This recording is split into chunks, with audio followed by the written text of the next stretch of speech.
view. So let's have a look at this little hand tool. See, if I hover over it, it gives me the name, so the shortcut would be H. You can see if I click on the hand tool, I've got a little icon of a hand, and I can move my canvas around. This is easy if you have a lot of stuff going on, or if you have been zoomed in and you've got your little hand and you can move around to where you want to go. You can also scroll with your mouse up and down. My Mac mouse can scroll from side to side as well. The shortcut for this would be H, or in my instance, I generally like to use the spacebar. So if you have your selection tool selected, and you click or you press and hold the spacebar, you can see that automatically you've got the little hand icon.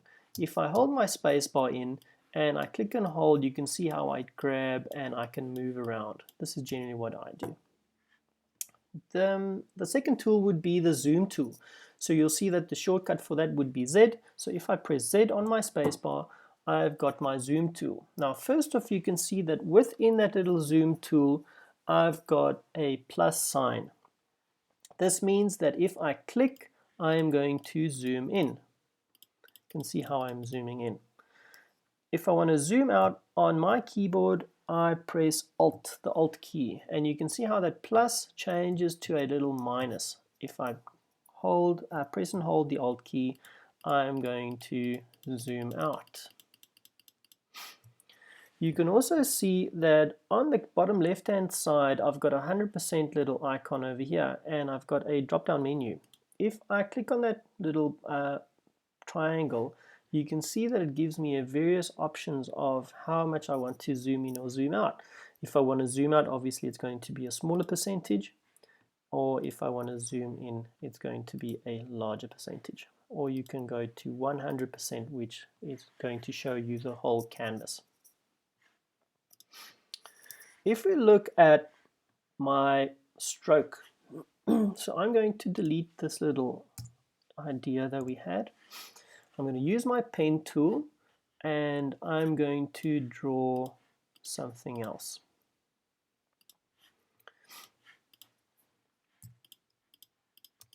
If I want to take out, let's say for instance, I want to delete the fill or the color that's within this object, I can go, I've got three options.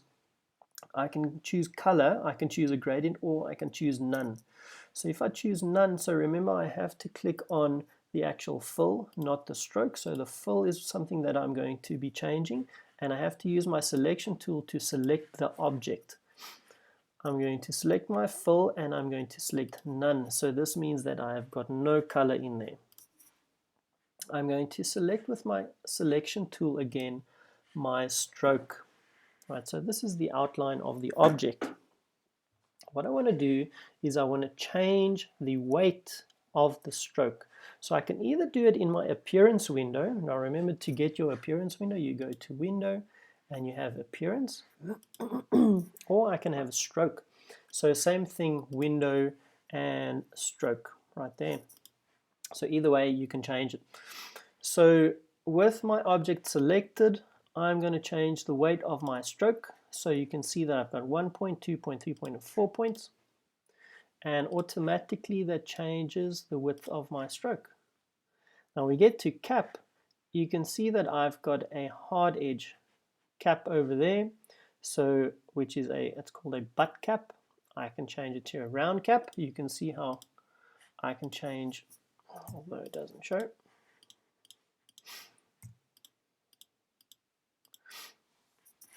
Or I can change it to a projected cap. So all of these look the same.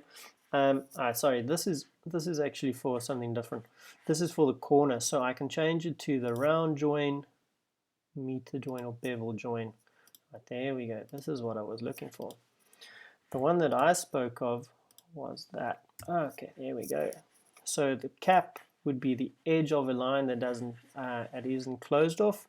So you can see now I've got my rounded cap, I've got my projected cap, and I've got my butt cap. Okay.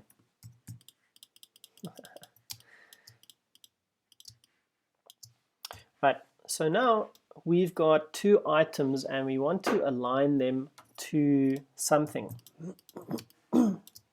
So let's say we'd like to align my first item to the second item so that they are aligned horizontally.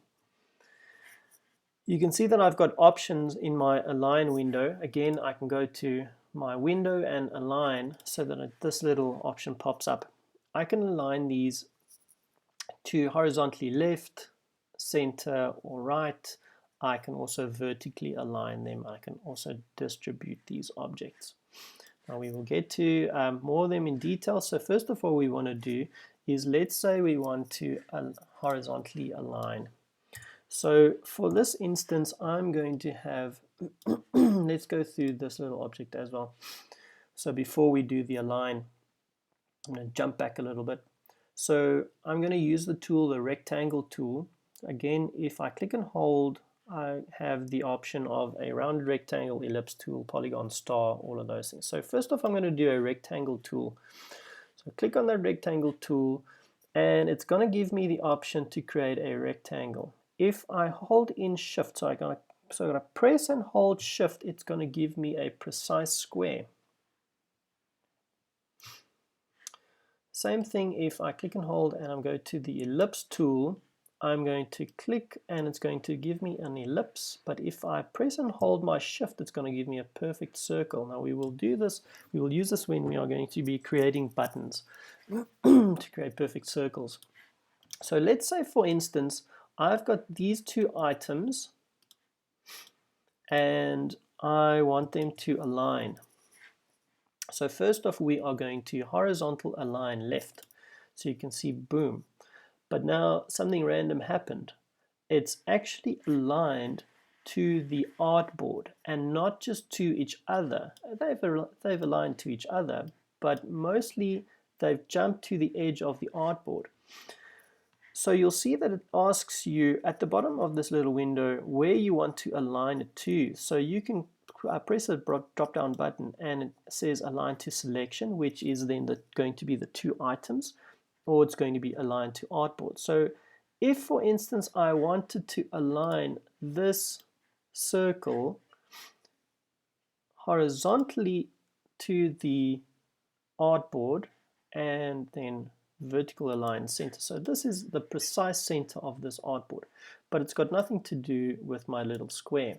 So if I wanted these two to align with each other, I've got to use my selection tool. I've got to click the first one. You can see that it's selected because it's got a little bounding box around there.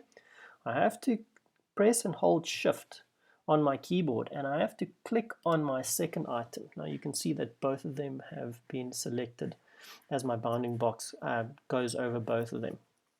Then I can align them whether it's going to be a horizontal left. I selected that, so selection. So whether it's going to be my left, it's going to be right. You can see how that's jumping around. Or we can vertical align them. So that is going to be precisely in the middle. Okay. So let's say, for instance, I want this as my shape. And every time I click on the circle, it moves around. Now, for those of you that don't know, is if you want to redo or undo your move that you just did, you can go to Edit and you can say Undo Move. So on Mac, it's going to be Control Z. For Windows, it's going to be for Mac, it's Command Z, and for Windows, it's going to be Control Z. So for me, I'm just going to press Command Z and it's going to jump it back to where it was. I want both of these to move together. I can use my selection tool and I can click and press and you can see how I'm creating a shape over both of those items, and I release both of them, or both of those objects have been selected. So how do I want them to move together the whole time? I'm going to group them. So there are two ways of doing this. You can right click while they are both selected, right click and go down, and you can see that it gives you the option of group. Never join, just group.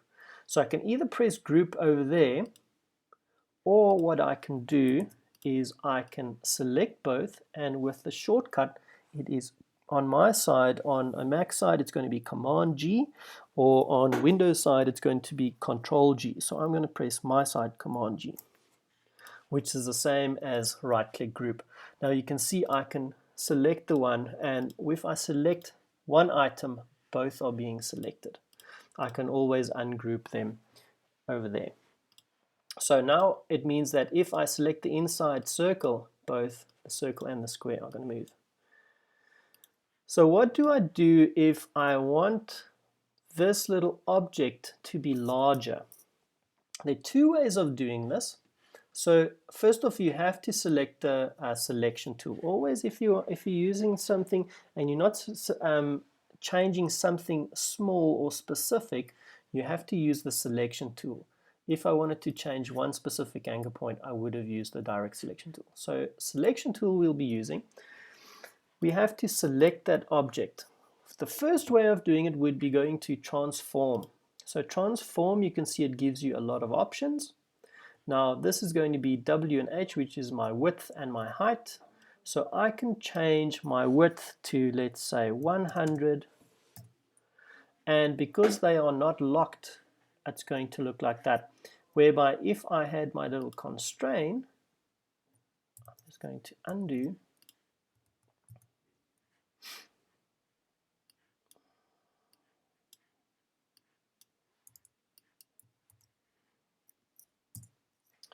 And I'm going to constrain my width and height. If I type in 100, they will both change. Okay, so this is the first way of doing it. You'll see obviously when I've enlarged my little object, my weight of my stroke automatically changes with it. If you'd like, generally we would like to use that, but we can change that as well within our properties. So the second way of changing the size of an object would again be my selection tool. I can select my object, and you can see that I've got on my anchor points, I've got these white little dots, whereby if I hover over it, the first one, you can see there's a, zoom in, there's a little triangle that goes over it. Okay, I'm going to zoom out again. I can change the size. You can see how I can change the size of that. Now, this is distorting my image if I just do it like that. So if ever you are changing the size of something, you'd like to keep it a uniform or uniform scale. So you want to select your item, hold or press and hold Shift on your keyboard, and then you select your anchor point and you drag, and you can see how I am creating or enlarging my specific object. These are the two best ways of enlarging your objects as needed. Obviously the second one would be a random size. The first one would be if you have a very specific size. Right, so let's create a stroke. So first off, if I want to create a straight line with my pen tool, I'm going to want to hold in Shift. Otherwise, I've always got a gradient going on there. If you hold in Shift, you can see that you've got angles of 45 degrees that your stroke goes. I'm holding in Shift at the moment. So I'm going to hold in Shift and I'm just going to create a straight line.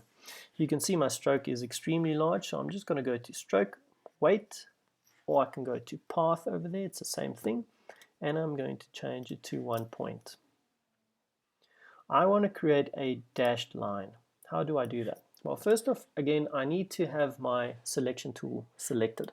I have to select that specific object, which is the stroke of this little line, and I want to go to dashed lines. You'll see on my stroke, if you don't see the window, go to Window and you go to Stroke. You'll see I've got a little button over here and I click on dashed line. Automatically I've got a dash right there.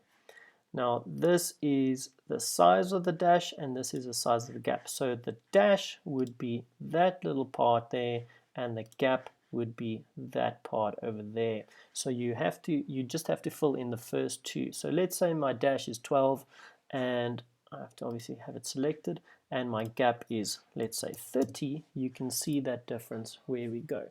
We've got very specifics for our course, and we will get into that when we have class. Right, so when you create, let's say, a little rectangle, let's say this would have been your little pocket that you designed for your pants. You always want to use a dash specific sizes and a weight. Now the issue that I have, you can see that where my corners look differently. How do we get a solution for this? So you'll see where I have selected my dashed line, there's an option that says align dashes. Now if I click that, you can see how all of my corners look the same now. You want a uniform look. That's generally what you want to do. Okay.